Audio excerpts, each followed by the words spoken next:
Hello there and welcome to Playworms. The film starts. In 1980, on Earth in Missouri, Meredith Quill is in a car with her boyfriend, whom she affectionately calls her Spaceman. They drive to a secluded area behind a Dairy Queen, where the man shows her a small alien seedling, claiming it will spread across the universe. After a kiss, the scene fades, marking a pivotal moment. Fast forward 34 years later, the Guardians of the Galaxy, Peter Quill, Star-Lord, Gamora, Drax, Rocket Raccoon, and Baby Groot stand ready to secure Annulax batteries from the Sovereigns. As an interdimensional beast called the Obelisk descends, the Guardians spring into action. Baby Groot, however, is too busy enjoying Mr. Blue Sky on a speaker set up by Rocket to help. Drax, in an attempt to kill the Obelisk, gets swallowed by the creature. Meanwhile, Star-Lord notices a cut on the monster's neck and instructs Rocket to get it to look up, allowing Gamora to deliver a deadly blow. The Guardians return the batteries to the Sovereigns and meet with their High Priestess, Aisha. In exchange, she hands over Gamora's sister, Nebula, for them to take to Xandar and collect a bounty. Before they leave, Aisha belittles Peter for his mixed heritage, implying it makes him reckless. As they depart, Rocket slyly swipes a few batteries for himself. As the Guardians make their way to Xandar, they're ambushed by a fleet of Sovereign drones hunting them down for the stolen batteries. The others quickly deduce that Rocket took the batteries, and they're furious with him. Amid the chaos, Rocket tries to maneuver the Milano toward a hole that leads to another planet. In the distance, another ship appears and begins taking down the Sovereign drones. The pilot waves to the Guardians before they narrowly escape, crash landing on a nearby planet.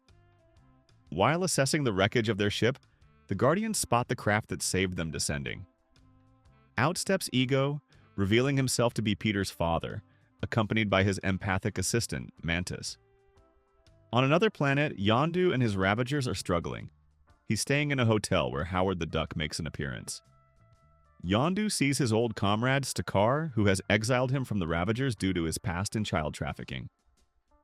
Among the Ravagers is Taserface, who believes Yondu should be replaced as leader, and Kraglin, who also questions Yondu's leadership. After his encounter with Stakar, the Sovereigns arrive, and Aisha offers Yondu a deal. Back with Peter, still in shock at meeting his father, Ego explains that he sent Yondu to take Peter after his mother's death. Peter confronts Ego about leaving Meredith, but Ego invites Peter and his friends to his planet. Peter is hesitant but eventually agrees after Gamora encourages him. Peter, Gamora, and Drax join Ego and Mantis, while Rocket and Groot stay behind to repair the Milano and watch over Nebula. On Ego's ship, Mantis uses her powers to read their minds, revealing Peter's romantic feelings for Gamora, which Drax finds hilariously awkward. The Ravagers track down the crash site where the Guardians landed, but most of them fall into traps set by Rocket. Yondu arrives using his Yaka arrow, which he controls by whistling, to take down most of the Ravagers. Nebula then breaks Yondu's head crest, knocking him out, and aligns herself with the Ravagers as they take Rocket, Groot, and Yondu prisoner. Meanwhile, Ego brings the Guardians to his planet, revealing that he is a Celestial and his consciousness is the core of the planet. He explains that he created a human form to travel the galaxy and met Meredith, but could not often be with her due to the energy demands. Peter, still harboring resentment toward Ego for leaving Meredith, begins to harness his own energy, which is connected to Ego's power. On the Ravager ship, Taserface and his followers start ejecting Yondu's loyal crew members, except for Kraglin, who watches in disbelief. Taserface boasts about his leadership and intimidating name, but Rocket mocks him. Nebula enters and suggests that the Ravagers turn in their prisoners to the Kree for bounties. She also demands a new hand. Kraglin helps Nebula escape on a ship to find Gamora.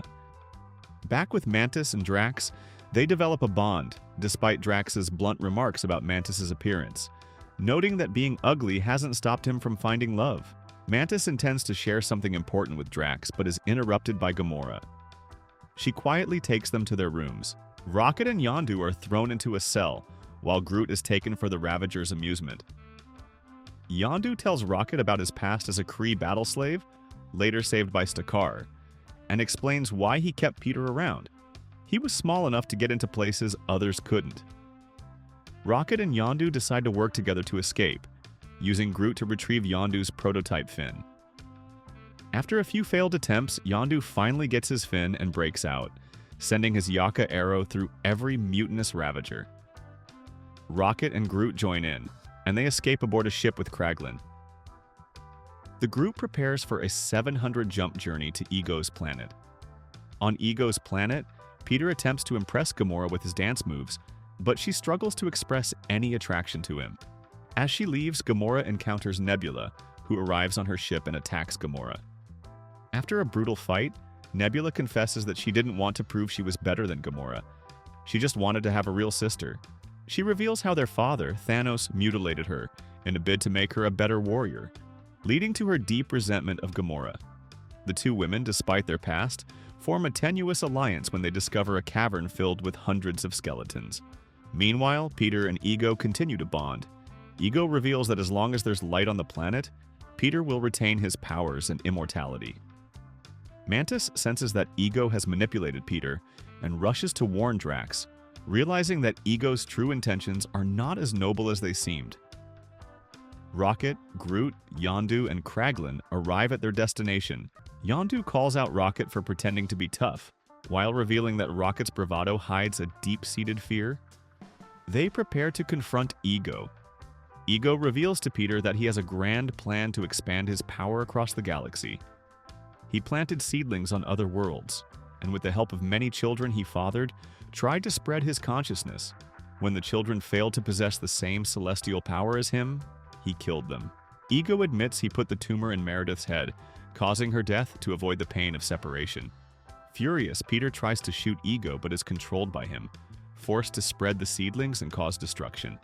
To add insult to injury, Ego destroys Peter's Walkman and the Awesome Mix volume. 2 inches his mother gave him. The Guardians gather to stop Ego.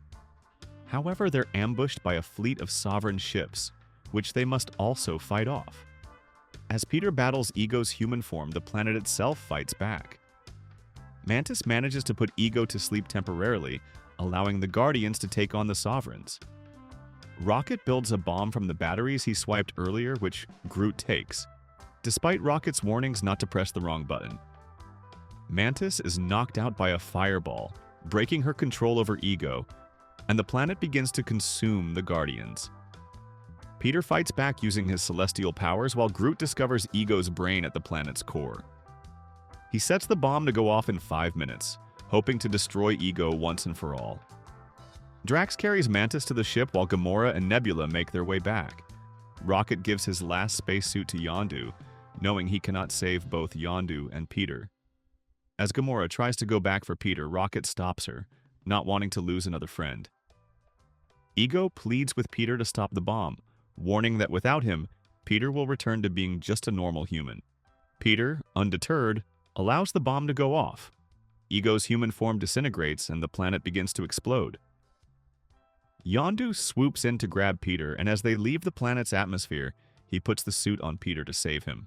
Yondu shares a final emotional moment with Peter, telling him that while Ego was his father, he was never his daddy.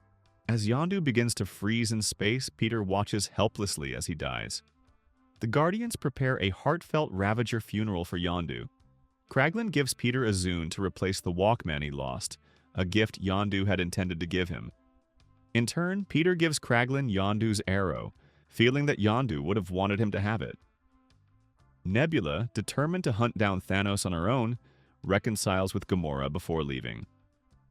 Mantis decides to stay with the Guardians. As Yondu's body drifts into space, the Guardians watch as numerous Ravager ships arrive to pay their respects, a testament to Yondu's true legacy. That's how the movie ends. If you liked our video, please do like, share, and subscribe to our channel for upcoming videos.